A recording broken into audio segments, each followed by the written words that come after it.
사도행전 11장 22절에서 26절 말씀입니다. 예루살렘 교회가 이 사람들의 소문을 듣고 바나바를 인도까지 보내니 그가 이르러 하나님 은혜를 보고 기뻐하여 모든 사람에게 굳건한 마음으로 주와 함께 머물러 있으라 권하니, 바나바는 착한 사람이요 성령과 믿음이 충만한 사람이라. 이에 큰 무리가 주께 더하여지더라. 바나바가 사울을 찾으러 다소에 가서 만남에 안디옥에 데리고 와서 둘이 교회에 1년간 모여 있어 큰 무리를 가르쳤고, 제자들이 안디옥에서 비로소 그리스도인이라 일컬음을 받게 되었더라. 아멘. 제가 요새 성경 다음으로 많이 읽고 있는 책이 김승호 사장의 사장학개론입니다. 옛날에 한번 소개한 적이 있는데 굉장히 곱씹을 만한 많은 주제가 그 책에 많이 담겨 있어요. 세상 가운데 성공하는 기업들, 사업들은 대부분 자기들만의 어떤 스토리, 이야기를 담고 있다. 뭐 이런 문장도 있는데 굉장히 사실은 마음에 다가왔습니다. 그래서 그 문장이 마음에 다가와서 오늘 말씀을 읽다가 말씀을 준비한 게 아니라 사장학개론을 읽다가 야, 이런 교회가 되면 참 좋겠다. 정말 이런 교회를 만들어가면 너무 좋겠다라고 하는 그런 비전과 그런 소망을 굉장히 내 안에 하나님께서 굉장히 막 자극하시는 것 같아서 이 말씀을 가지고 말씀을 나누면 좋겠다라고 하는 생각을 가졌습니다. 그 책에 보면 사실은 아주 인상 깊은 성공적인 스토리를 써간 사업이 많이 있는데요. 그 책에 나와 있지는 않지만 사실 모든 성공하는 기업들의 이면에는 다 그 사업을 하게 된 어떤 배경과 동기가 다 있어요. 근데 그 배경과 동기가 굉장히 중요합니다. 그러니까 물건을 파는 것이 중요한 것이 아니라 물건을 어떤 과정을 통해서 이 물건이 갖고 있는 의미가 무엇인지를 사람들에게 알려주면 그것 때문에 물건을 사람들이 구매하게 된다는 것이죠. 예를 들어서 미국에 3대 버거가 있습니다. 하나가 뉴욕에서 파는 쉑쉑 버거고요. 제가 뉴욕 가서 먹어봤습니다. 그 본점이 뉴욕 그 공원에 있거든요. 공원에. 그 공원에 가서 제가 먹어봤고, 그 다음에 두 번째가 인앤아웃 버거인데 이것도 제가 LA에 가서 먹어봤습니다. 근데 이것만 못 먹어봤어요. 세 번째 버거가 뭐냐면 파이브 가이즈라는 햄버거가 있습니다. 버거. 근데 이거는 못 먹어봤어요. 이 파이브 가이즈 얘기를 제가 조금 잠깐 하려고 하는데, 이 파이브 가이즈의 그 시작이 1986년 창립자가 제니 머렐 부부예요. 이 제니 머렐 부부가 이제 그 4명의 아들들에게 이제 고등학교를 졸업하고 물었습니다. 너 사업할래? 대학 갈래? 그랬더니 그 아이들이 좀 공부하기가 싫었나 봐요. 아니면 일찍 세상에 눈을 뜨고 싶었는지 사업하겠습니다. 그래? 그래서 4명의 아들들과 아버지가 함께 이 버거 가게를 해서, 그래서 파이브 가이즈예요.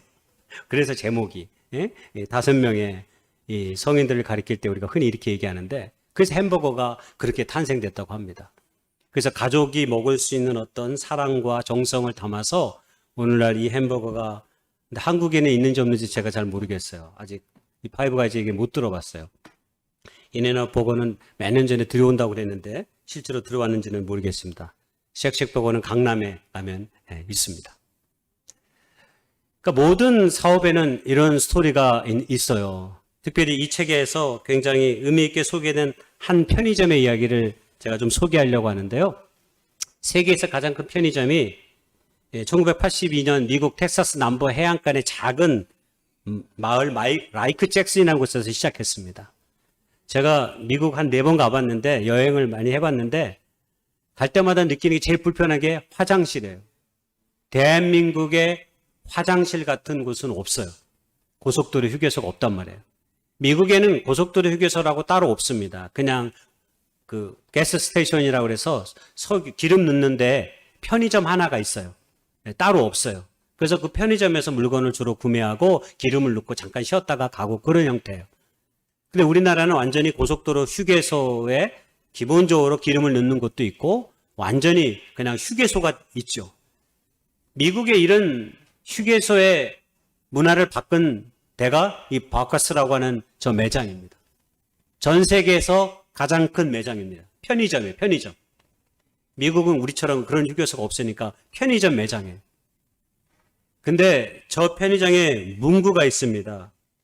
고속도로 빌보드 간판에 새겨져 있는 문구가 있는데 왕의 좌석이 기다리고 있습니다. 멋진 화장실. 이게 저 편의점의 구호예요. 왕의 좌석이 기다리고 있습니다. 멋진 화장실. 화장실이 얼마나 큰지 몰라요. 한 사람이 들어가서 잡다한 일을 다 할 수 있어요. 그래서 넓은 화장실을 제공해 주는 거예요. 그래서 마음 편히 이곳에서 당신의 볼일을 보다가 오줌과 똥에 관한 이야기로 이렇게 세계적인 히트를 친 매장은 저기밖에 없습니다. 사업은. 예? 사람들이 꺼려하는 똥과 오줌을 가지고 엄청난 수익을 달성하고 심지어 저 편의점이 2021년 가장 깨끗한 휴게소로 자리매김했다고 합니다. 벌어들인 돈은 무려 32개 매장에서 연간 3억 달러를 벌어들이고 있다. 이렇게 얘기합니다. 저게 바로 이 바카스 매장이 시작된 배경이고 오늘날 많은 사람들에게 인기 있는 이유입니다. 그래서 사람들이 바카스 하면 아 거기 깨끗한 화장실, 넓은 화장실 이렇게 얘기하는 거죠. 어떤 이야기가 담겨 있다고 하는 것은 굉장히 소중합니다. 여러분 사람들의 기억 속에 가장 오래 남는 것이 뭔지 아십니까? 이야기로 전달되어질 때입니다. 이야기로 전달되어질 때 사람들에게 오래 남아요.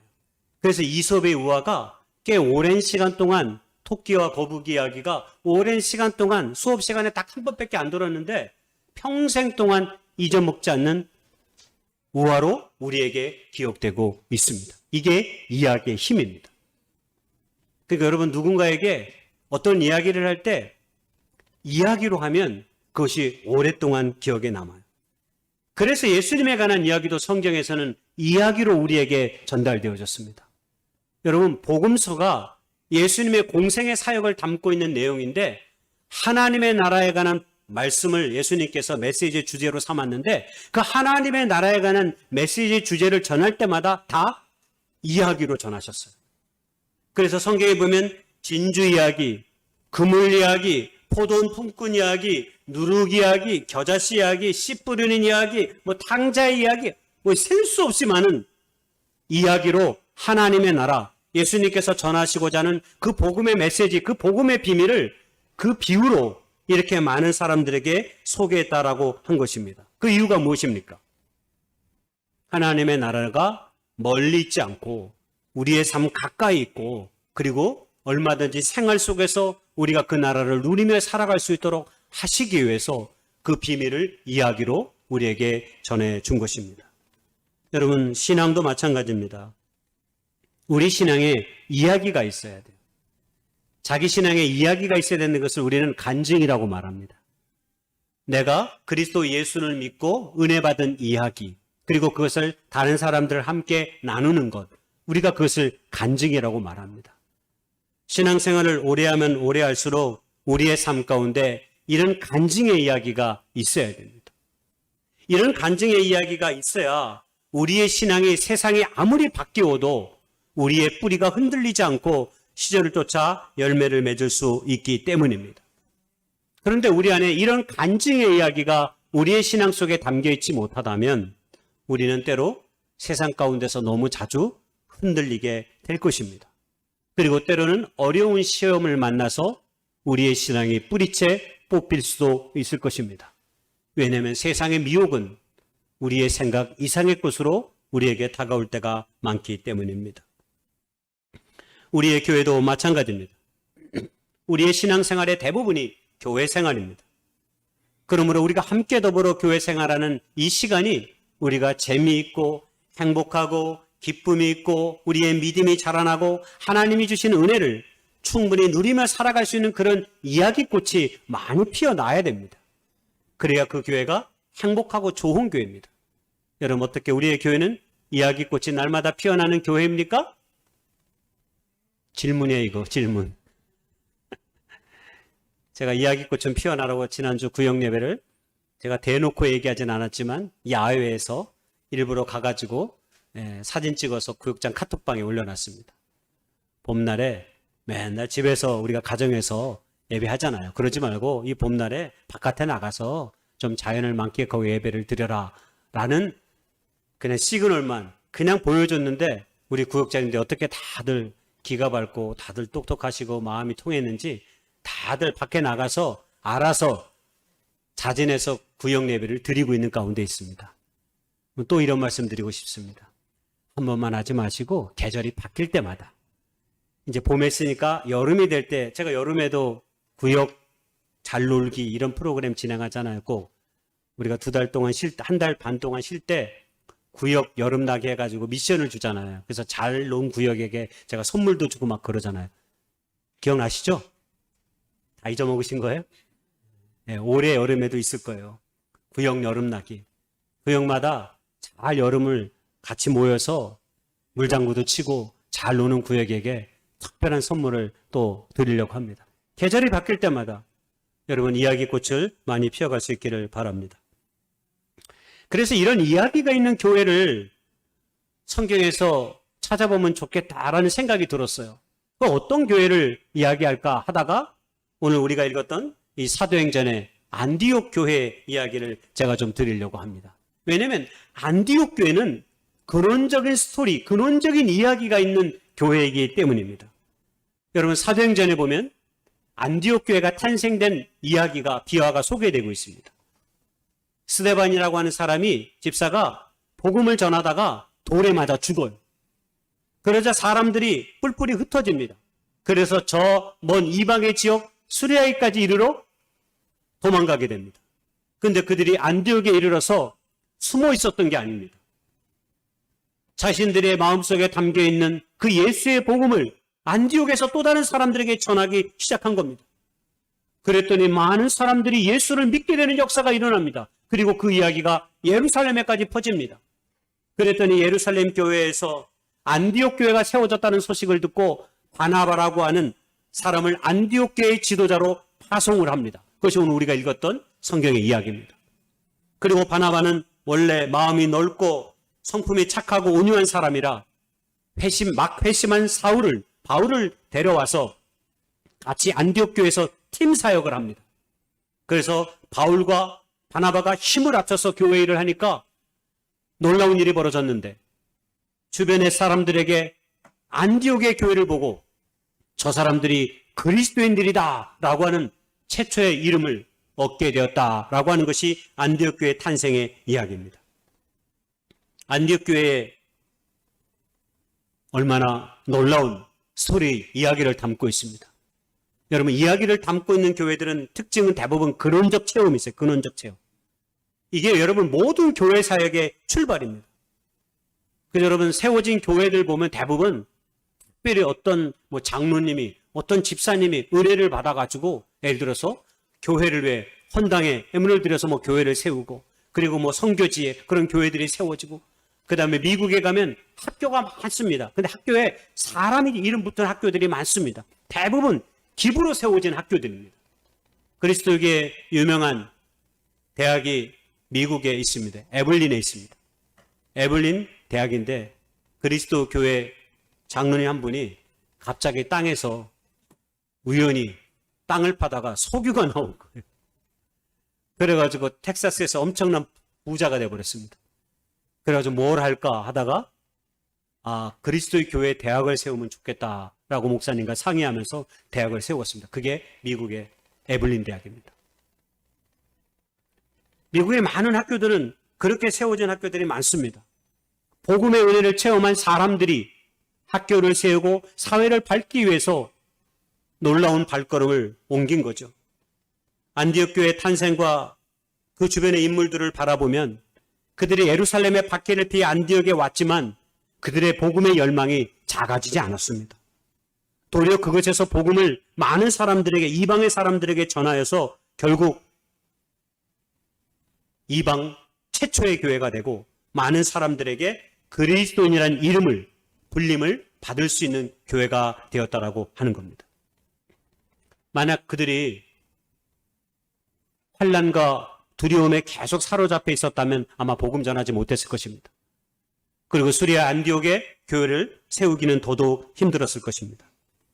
근데 우리가 잘 알듯이 박해 가운데 도망갔던 그들이 도리어 예수의 복음을 그들에게 전하여서 안디옥 교회가 놀랍게도 세계 선교의 전쟁기지가 됩니다.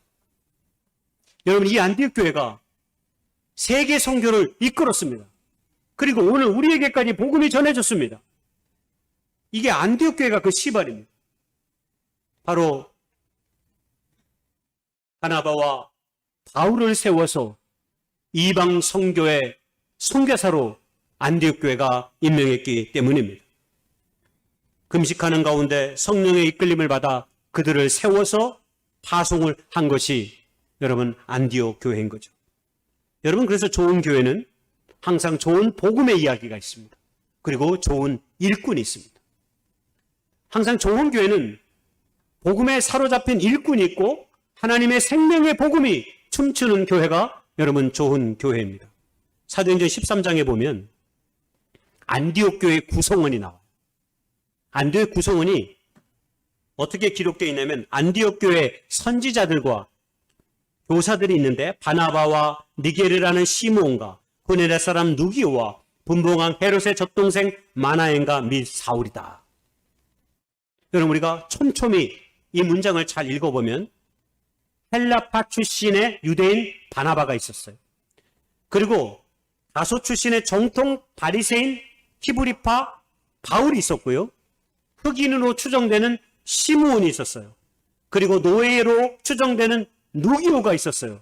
그리고 귀족 출신인 마나엔이 있었어요. 이거 뭡니까? 안디옥 교회 구성원들이 너무나 천차만별해요. 직업도 다르고 그들의 계층도 다르고 그들의 신분도 다 달라요. 노예도 있고요. 귀족도 있고요. 흑인도 있고요. 정통 유대인도 있고요. 이방 지역에서 살아났던 헬라파 출신의 유대인들도 있었다라고 하는 것입니다. 여러분, 이렇게 서로 다른 사람들이 막 한꺼번에 공동체 안에 서로 묶여 있어요. 그럼 우리가 일반적으로 생각하기에 파열음이 많이 날 거라고 생각하잖아요.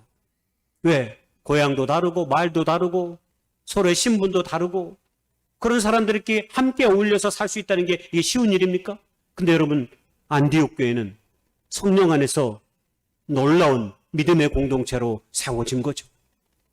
이들이 서로 다른 특성을 갖고 있지만 믿음 안에서 하나가 되어서 온 세계로 나아갈 수 있었던 것. 여러분, 이것이 안디옥 교회의 스토리입니다. 이것이 안디옥 교회의 일꾼들의 모습입니다. 오늘 이 모습을 통해서 오늘 우리에게 주는 교훈 두 가지를 좀 생각해 보려고 합니다. 여러분, 하나님께서 이 시대에 누구를 찾고 계십니까? 요한복음 4장 23절에 나오는데 하나님께서 오늘 이 시대에 예배자를 찾고 있습니다. 거기 분명히 그렇게 기록되어 있습니다. 신령과 진정으로 예배하는 예배자를 찾고 있는데 여러분, 예배자가 누구입니까? 여러분, 매 주일날 교회 와서 예배하는 것, 여러분, 이것이 예배자의 삶의 전부입니까? 아닙니다. 성경에서 말한 참된 예배자는 여러분, 예배의 목적이 무엇입니까? 하나님께 영광을 돌리는 데 있습니다. 하나님께 영광을 돌리는 삶을 사는 사람들이 예배자입니다. 그러므로 우리의 예배자의 삶은 주일에 한 번 교회에 와서 예배를 드리는 것으로 끝낼 수 없습니다. 하나님께 궁극적으로 영광을 돌린다고 하는 것은 우리의 삶의 일상 가운데서 하나님의 뜻을 따라 삶을 산다는 것입니다. 여러분, 그것이 예배자의 일이고 예배자의 삶입니다. 누가복음 19장 10절에 그래서 주님께서 자신이 이 땅에 오신 이유를 말씀했습니다. 인자가 온 것은 잃어버린 자를 찾아 구원하려 함이니라. 여러분, 그렇습니다. 하나님은 오늘 우리가 잃어버린 사람들을 찾기 바라신다는 사실입니다. 우리를 통해서 우리 주변에 있는 사람들이 예수 그리스도를 믿는 믿음을 가지게 하는 것, 여러분, 이것이 참된 예배자의 삶이고 오늘 안디옥 교회가 우리에게 주는 교훈이기도 하는 것입니다. 만약 우리가 잃어버린 영혼들을 위한 부담이 없다면 그것은 바퀴 없이 굴러가는 자동차와 같다, 그런 생각을 제가 해봤습니다. 여러분, 바퀴 없이 자동차 굴러갈 수 있을까요? 굴러갑니다. 잠깐. 네, 잠깐 굴러가. 그러나 반드시 멈출 수밖에 없어요. 바퀴 없이 자동차는 굴러갈 수 없습니다. 우리 안에 만약 우리가 잃어버린 영혼들을 위한 부담이 없다면 우리의 교회는 바퀴 없이 굴러가는 자동차와 같을 수 있는 겁니다. 여러분, 우리가 신앙생활을 하면 할수록 어때요? 기도하는 것도 늘어나요. 찬양도 많이 알게 됩니다. 하나님의 말씀도 조금 익숙해집니다. 교회 안에서 이 모양 저 모양으로 봉사도 합니다. 근데 성경은 우리에게 말하기를 그것으로 부족하다고 말합니다. 우리가 복음을 다른 사람에게 전하는 전도를 하지 않는다면 우리는 사람들의 삶 속에서 일어나는 하나님의 그 놀라운 복음의 기적의 역사를 바라보는 축복을 아마 우리는 누릴 수 없을 것입니다. 여러분, 때로 우리가 전도했던 어떤 영혼이 나보다 더 신실하게 하나님의 사람으로 변모해가는 모습을 여러분 우리가 보게 될 때가 있지 않습니까? 여러분, 그럴 때 엄청난 충격을 우리가 받잖아요. 하나님이 이루시는 놀라운 그 복음의 역사를 우리가 그 한 사람의 생애의 삶을 통해서 우리가 목격할 때가 있잖아요. 만약 우리가 누군가에게 복음을 전하지 않는다면 그 하나님의 놀라운 축복의 은혜를 우리는 누릴 수 없을 것입니다. 우리가 예수님을 믿는다고 하면서 하나님이 주는 참된 기쁨과 영광을 상실한 채 우리가 얼마든지 살아갈 수 있는 거죠. 여러분, 누가복음 15장에 나온 탕자의 비유 중에 큰 아들이 바로 그런 아들이었습니다. 잃어버린 영혼이 돌아오는 그 놀라운 기쁨, 그것이 설령 자기의 동생일지라도 그저 자기 일만 바쁘게 일하면서 삶을 사는 것으로 그는 그의 일을 다하였다라고 생각하십니까? 그가 가진 가장 큰 아픔은 잃어버린 동생에 대한 마음의 애잔함을 갖고 있지 않은 채 아는 채 자기 일에만 열심히 일을 했다는 데 있는 것입니다. 그것이 탕자의 비유가 우리에게 주는 교훈 중에 하나입니다. 여러분, 만약 우리와 같이 살지 않은 머나먼 사람들을 위해 성경금을 내고 기부금을 내는 일도 훌륭하지만 그 일이 우리가 사는 곳에서 사람들을 그리스도께로 인도하는 일을 대신해 주는 것은 아닙니다. 복음의 빛을 비추는 일은 우리의 교회 가까운 곳에부터 시작돼야 합니다. 바로 안디옥 교회가 그런 교회였습니다. 이웃으로부터 칭송받는 교회, 그게 바로 안디옥 교회였습니다. 만약 우리가 우리의 지금 서 있는 자리에서 잃어버린 영혼에 대한 다가감을 위한 부담을 우리가 갖고 있지 않는다면, 갖는다면 우리는 지구상에 아직도 주님을 알지 못한 영혼들에게도 당연히 부담감을 가지지 않게 될 것입니다. 내가 우리의 가까이 있는 사람들에게 부담감을 갖고 있는데 어떻게 반대로 얘기하면 지구상의 또 다른 한편에 있는 하나님의 백성에 대해서 우리가 궁휼함을 갖지 않을 수 있습니다. 가릴 수밖에 없죠. 언제나 그 시작은 우리의 가장 가까운 곳에서 우리가 최선을 다해 예수 그리스도의 복음의 믿음의 행위를 하게 되면 하나님께서는 더 놀라운 역사로 우리의 삶들을 이루어 가시는 거죠. 그게 바로 마가복음 14장에 언급되고 있습니다. 마리아가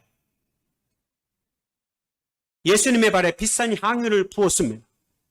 제자들이 이 일을 가지고 비난했습니다.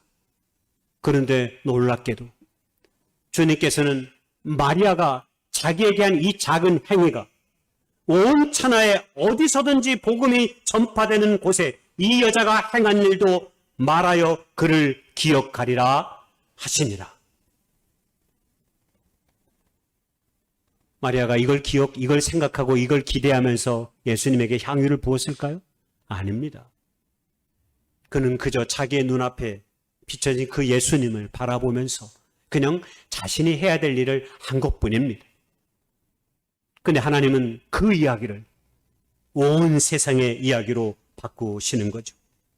천국에서 우리가 맛보는 기쁨 가운데 하나는 우리가 행한 사역으로 인해 이전에 만난 적도 없는 사람들을 볼 수 있는 것과 우리의 가까운 이들이 나의 손을 통해 그리스도께 인도된 사람들을 아마 만나는 일일 것입니다. 그것이 아마 우리가 천국에서 가장 큰 기쁨과 소망을 누리는 일이 될 것입니다. 저와 여러분이 이 일에 우리의 마음을 온전히 담을 수 있기를 주의 이름으로 축복합니다. 두 번째, 안디옥 교회가 우리에게 주는 교훈 두 번째는 우리가 받은 하나님의 사랑을 흘려보내는 일입니다. 여러분, 복음은 한 문장으로 얘기하면 하나님의 사랑입니다. 그의 아들 예수 그리스도의 십자가를 통해 보여준 하나님의 사랑입니다. 목회자로 불리는 목사님이 계셔요. 일명 위어스비 목사님이신데 제가 이 목사님의 책을 많이 읽었습니다. 굉장히 감동을 주는 내용들이 많은데 그분이 교회에서 행하는 사역에 대한 정의를 이렇게 내려서 무한하신 하나님의 자원이 사랑의 통로가 되는 사람들을 통해 사람들의 필요를 채움으로 하나님께 영광을 돌리는 일.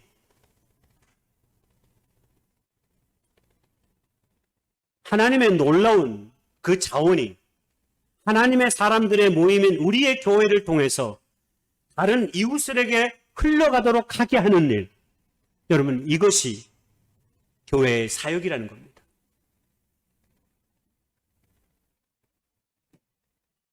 우리의 섬김의 동기가 예수 그리스도의 십자가의 은혜와 하나님의 사랑에 있다라고 하는 것입니다. 우리의 섬김이 이 은혜와 이 사랑에 기반되지 않으면 우리는 다른 사람의 필요를 채울 수 없습니다. 여러분 생각해 보세요. 교회에서 행하는 모든 섬김의 초점, 우리 사역의 섬김의 초점은 언제나 내가 아니라 하나님과 이웃에게 있습니다. 여러분 우리가 이 사실을 잃어버리면 안 됩니다. 근데 우리는 사역하자고 하면 가장 먼저 뭘 얘기해요? 나의 여건과 상황을 먼저 살핍니다. 아, 목사님 잠깐만요. 내 시간이 되는지 안 되는지 확인해 보겠습니다. 제가 지금은 못할 것 같습니다. 나중에 제가 상황이 좋아지면 하겠습니다. 지금은 내가 힘들거든요. 나의 여건이 좋아지면 제가 해보겠습니다. 제가 지금은 시간이 없습니다. 지금은 제가 이런 재능은 없습니다. 라고 하는 이야기를 들을 때가 많이 있습니다. 우리가 만약 그런 마음으로 섬기려 한다면 그 섬김은 참된 하나님의 사랑의 통로가 될 수 없습니다. 왜냐하면 다른 사람을 섬기고 하나님을 섬기는 일에 언제나 내 시간, 내 기회에만 초점이 맞춰지고 있기 때문입니다. 내 시간을 생각하고 내게 주어진 기회를 생각한다면 우리는 절대 이웃을 향해 다른 사람을 향해 온전한 섬김을 행할 수 없습니다. 하나님의 필요로 하는 일에 다른 사람이 필요하는 일에 필요를 채우는 것이 여러분 교회가 하는 오늘 우리가 행하는 사역입니다. 오병의 기적의 역사가 어떻게 이루어졌는지 여러분 우리가 잘 알고 있지 않습니까? 해가 저물어 배고픈 많은 사람들이 굶주림에 있을 때 무리들에게 제자들이 뭐라고 해요? 예수님 빨리 집에 가서 배를 채우게 하시죠. 그랬더니 예수님이 뭐라고 말씀하셨어요? 니들이 해라. 간단한 문장으로 얘기하면 야 너희들이 해. 저 사람들 다 집에 가서 배 채우게 하지 말고 집에 가면 냉장고에 뭐 먹을 거 없는 거 몰라요? 다 있어요. 냉동실에 열면 그래도 먹을 게 있어요. 근데 지금 배고파. 지금 배고픈 사람에게 집에 가서 밥 먹으란 얘기 다 할 수 있습니다. 집에 가서 밥 먹으란 얘기 누구는 못해요. 그 제자들이 한 얘기가 그 얘기예요. 집에 가서 밥 먹게 하시죠. 그랬더니 주님이 야 지금 밥 먹게 지금 배고픈데 밥 먹으러 가다 쓰러지면 어떡해요. 지금 니들이 주라 그러잖아요. 그랬더니 그들은 찾아볼 생각도 안 하다가 막 찾아보니까 물고기 2마리와 떡 5개밖에 없는데요. 5개밖에 없다니요. 5개나 있는 거죠. 예수님의 손에 붙들리면 그건 작은 것이 아닙니다. 그런데 늘 우리는 우리의 셈법에 박습니다. 늘 우리의 계획, 우리의 이성적인 생각으로 모든 것을 판단하려 듭니다. 그런 마음으로는 어떤 것도 이룰 수 없는 거죠.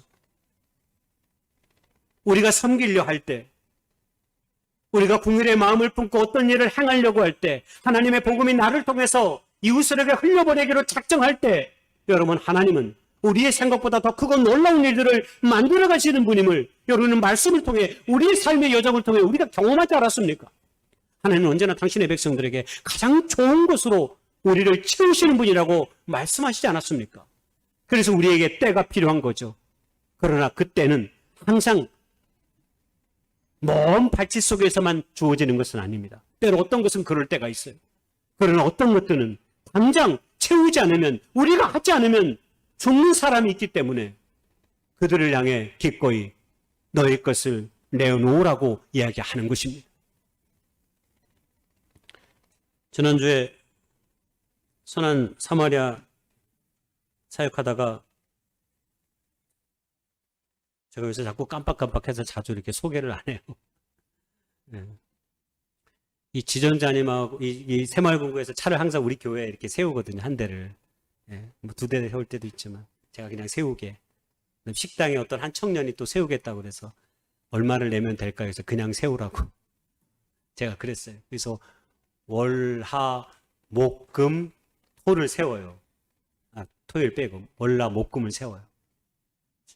나머지 이제 우리가 저녁에 예배가 있어요. 그 친구가 8시까지 세워요. 그래서 그런지 이 지전장님이 갑자기 다시 오시더니 지난주에 봉투를 하나 갖고 오셨어요. 이게 뭐냐고 그랬더니 좋은 일, 교회가 좋은 일 하는데 얼마 안 되지만 작은 것이지만 도움이 됐으면 좋겠습니다. 뭐 그래 주시더라고요. 저는 확인해 보니까 20만 원이 들어있더군요. 그래서 저는 작다 그래서 제가 마음이 작아서 그런지 한 5만 원 들어있나. 그러고 말았는데 나중에 이제 장로님 보고 20만 원이나 있어서 생각보다 많이 하셨네. 감사하다. 그런 생각이 들었어요. 근데 제가 좀 마음으로 좀 예스러움을 고백하는 게 좀 있는데 제가 그것이 동기가 돼서 제가 우리 대학에 이게 대학 주일이잖아요. 항상 이야기만 하고 그냥 말만 하고 한 번도 한 것이 없는 것 같아요. 그리고 제가 소정의 기부금을 내가 대학에 이번에 혼자 냈어요. 개인적으로. 왜냐면 이게 늘 마음에 있는데 제가 맨날 이렇게 비판을 많이 하거든요. 우리 이제 대학의 교수님들, 신학 특별히 교수님들한테 후배들도 많이 있고 그래서 야 이게 우리 전도사 한 명 뽑으려면 전도사 한 명 이게 사용하기 이렇게 어렵다고 해서 맨날 투박하거든요. 그러면서 비판 생각해 보니까 맨날 비판만 한 것 같아. 잘한다고 제대로 밥 한 끼 제대로 안 사준 것 같고 교수님들한테 그냥 맨날 비판한 것도 되게 미안하더라고요.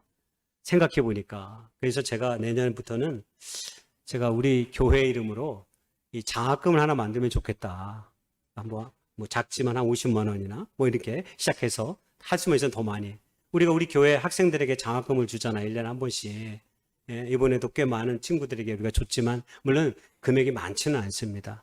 저도 뭐 우리 교회가 형편에 맞게 작은 것이지만 내년부터라도 대학 주일에 맞춰서 우리가 작은 거지만 제가 사실 인간적인 마음이 좀 있었어요. 하나님께서 야, 너 맨날 그런 것만 염려하니. 왜냐면 이게 부활절 끼고 그래서 교인들 부담스러울까 봐 솔직히 말하면 제가 강조를 별로 안 했어요. 이게 뭐 또 부활절도 있고 그러는데 또 뭐 대학 주일 한다고 그러고 그러면 이게 하나님께서 저에게 많은 깨달음을 주시고 저에게 야, 뭐 내가 할 일인데 왜 네가 그렇게 걱정하고 염려하니? 그러면서 그래서 내가 먼저 해야 되겠다라는 싶은 생각이 들어가지고 제가 지난주에 그런 일들을 조금 했는데 여러분 우리가 늘 복음의 사랑을 받지만 이것을 이웃으로 흘려보내는 일에는 우리가 참 소홀할 때가 많이 있습니다. 물론 우리가 안 하는 게 아닙니다. 합니다. 그러나 그것이 우리의 복음의 본질이고 하나님께서 교회를 세우신 목적과 이유가 되는 거죠. 그런데 우리는 늘 옳고 그름을 따질 때가 많이 있습니다. 그러면 아무것도 못합니다. 비용을 계산하고 우리의 자원을 머릿속으로 늘 계산합니다. 여러분 그러면 우리는 한 걸음도 때로 나아갈 수 없습니다.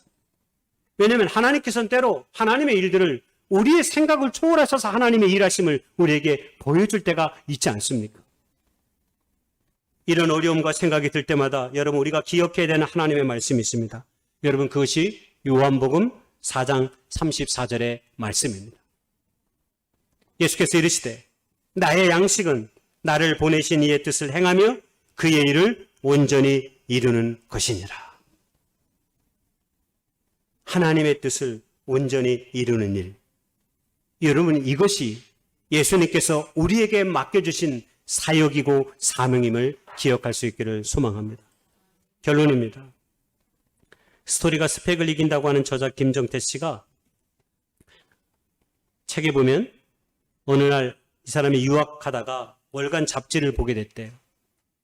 근데 거기 놀라운 이야기가 쓰여져 있는 것을 발견하고 자기가 그 뜻대로 살기로 작정하는 이야기가 그 책에 소개되어 있어요. 여러분, 월드비전이라고 있습니다. 여러분 아시죠? 저도 매달 후원을 하는데 이 월드비전이 여러분 한국에서 시작된 기관입니다. 근데 많은 사람들이 그걸 잘 몰라요. 이 월드비전이 창립자가 밥 피어스 목사님이신데 이분이 한국 전쟁을 통해서 고아가 된 많은 사람들, 남편을 잃은 부인들, 이런 사람들의 슬픔과 아픔을 자신의 슬픔과 아픔이 되게 해달라고 이 목사님이 기도했대요. 그리고 거기에 감동을 받아서 세운 게 월드비전이랍니다. 근데 이 김정태 씨라는 분은 이 바피어스 목사님의 이 이야기를 읽다가 자기가 마음에 감동을 받았대요. 그러면서 그의 기도문을 자기도 모르게 따라했답니다. 그리고 그 마음을 담았다고 합니다. 그래서 유엔에 근무하면서 많은 어려운 지역에 그리고 많은 나라에 있는 사람들을 위해서 내가 삶을 살아야겠다라고 다짐하고 꽤 오랜 시간 동안 그들을 위해서 그의 많은 삶의 에너지를 쏟은 이야기가 그 책에 담겨 있습니다. 누군가의 아픔과 슬픔을 내 슬픔과 내 아픔이 되게 하려고 하는 기도, 우리가 때로 중보 기도하면서 많이 하는 것입니다. 이제는 그 기도가 우리의 기도에만 머무르지 말고 우리의 교회를 통해서 그리고 우리의 삶을 통해서 많은 사람들에게 하나님의 그 사랑이 흘러갈 수 있도록 우리가 더욱더 몸부림치는 아름다운 이 생명의 발돋움이 이 봄날에 저와 여러분에게 있어질 수 있기를 주님의 이름으로 간절히 축복하고 소망합니다.